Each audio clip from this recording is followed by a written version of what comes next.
Fort McHenry is best known for its connection with our national anthem.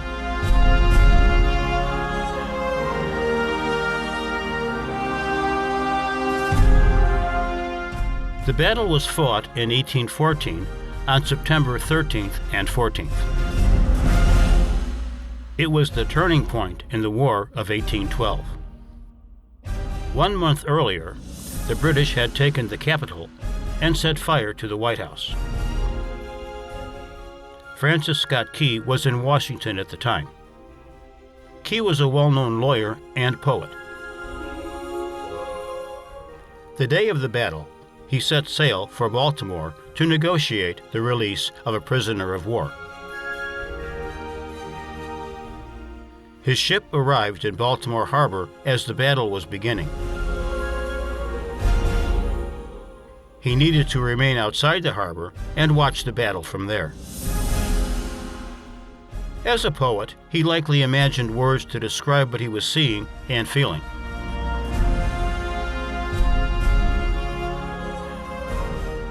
He was elated to see the American flag still raised over the fort the following morning.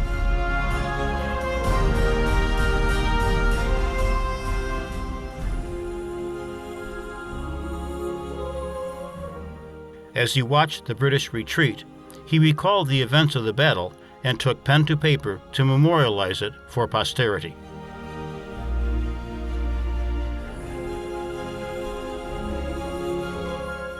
It was set to music and published on September 20th in the Baltimore Patriot.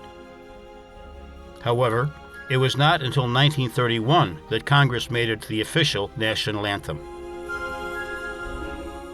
The flag that flew over Fort McHenry is called a Garrison Flag. It is the largest flag used by the Army. It was displayed from time to time in various locations.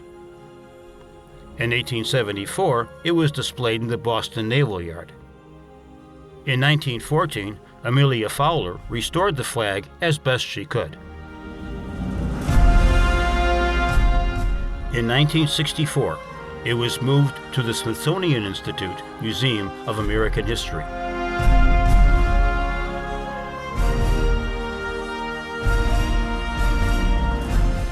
In 1999, the flag was given a total examination and full restoration.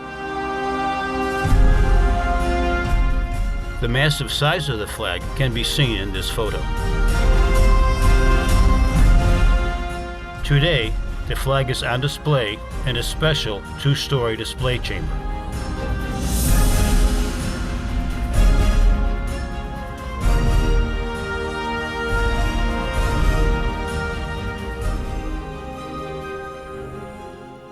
Fort McHenry still sits in Baltimore Harbor.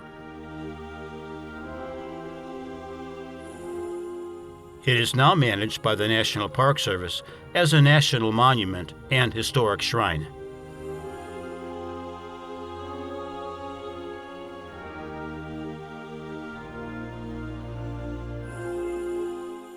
The site features several interactive events, historical buildings, ordnance, and demonstrations.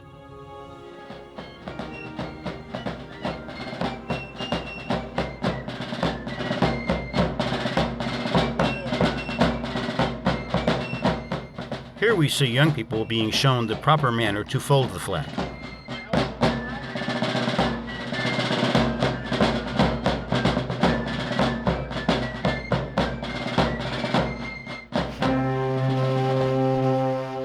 The fort has a full-size, 30 by 42 foot replica of the flag that flew during the battle. During the presentation, the National Park Service explains many historical facts about our flag and details about the design. The fortifications were substantial.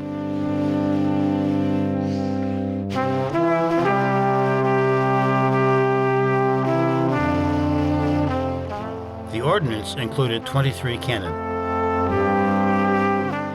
Each gun had a crew of 22 men.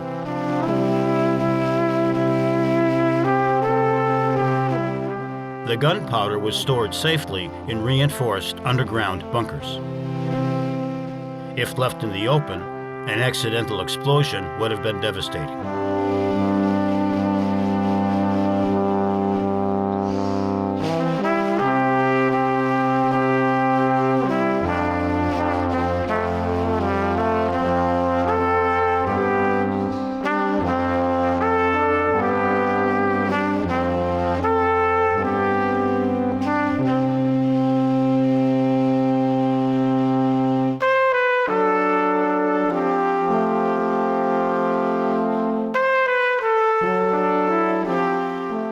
The barracks have been restored as they were at the time of the battle.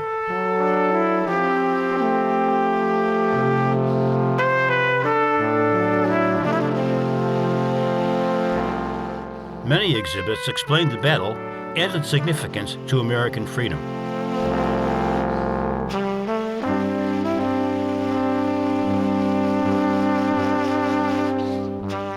Officers had relatively large sleeping quarters.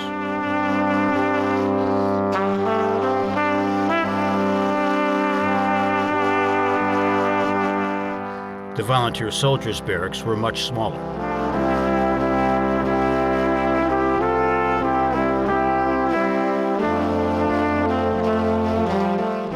Throughout the fort, there are reenactors.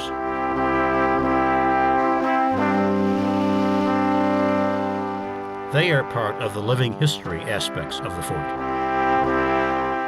Today, visitors gather for a musket demonstration.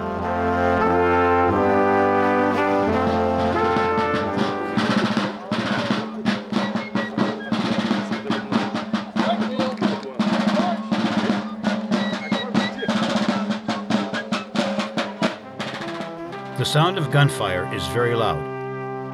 The National Park Service demonstrates how fifes and drums were able to cut through the noise and give directions to troop movements in battle.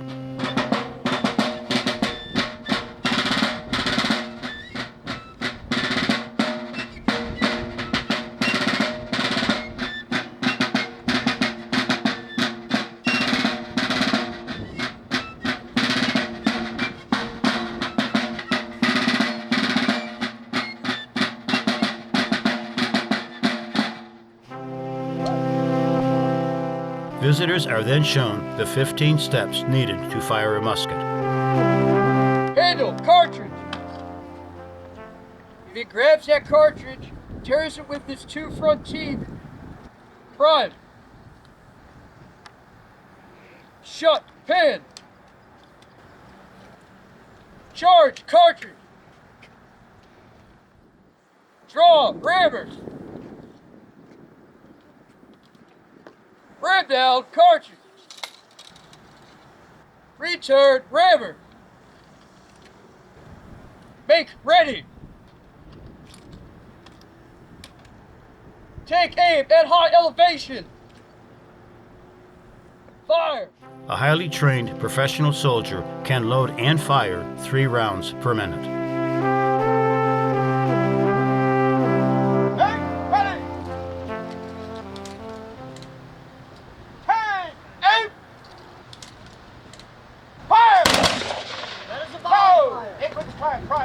Let down range.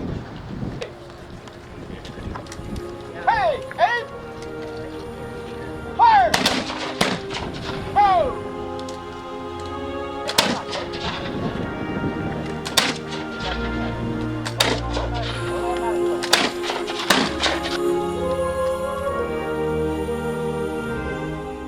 When the war started, the United States had only about 6,000 soldiers, all volunteer, and 40 ships to defend against the British Empire.